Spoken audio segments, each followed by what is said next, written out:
Hello guys welcome back to my channel. तो आज के दोपहर जन्य किछु प्रिपारेशन निচ্ছি। तो एखाने आलू भाजी देखतेই পাচ্ছ। কি করব বলো তো?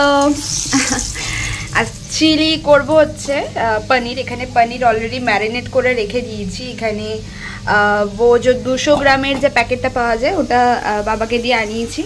তো এখানে এই পনিরটা খেতে খুব টেস্টিও হয়।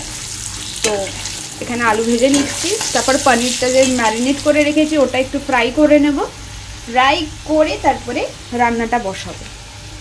তো গাইস আমার এখানে মশলা অলরেডি কষা হয়ে গেছে, জাস্ট একটু ফুটছে। তারপর আমি এখানে আমার কি বলে এটাকে পনির আর আলু ভাজা তো ফ্রাই হয়ে গেছে, এখানে আমি দিয়ে দেবো এবারে। আর তারপরে আমি এখন দেখাচ্ছি না, আমি ফ্রেশ হইনি, এখনো ফ্রেশ হব, তারপরে তোমাদের সঙ্গে দেখা হচ্ছে।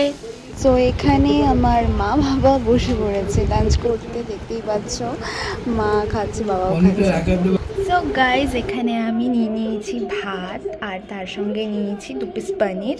তো আমি লাঞ্চ করতে বসে পড়ছি। না আর আমি এখানে ফ্রেশও হয়ে নিয়েছি, অ্যাকচুয়ালি স্নান ফান হয়ে গেছে আমার। এখানে আমি পনিরের পিসগুলো দেখতেই পাচ্ছ মিডিয়াম সাইজ রেখেছি, জানি না বুঝতে পারছো কি না। এখানে আমি মিডিয়াম সাইজে রেখেছি আর পনিরগুলো দেখো কতটা ফ্রেশ।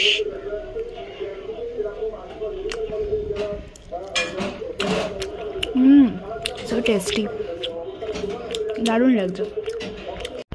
আর খেতেও ভালো হয়েছে, কারণ আমি এটাতে রসুন দিইনি। রসুন দিলে টেস্টটা একটু আলাদা রিচ হয়ে যেত।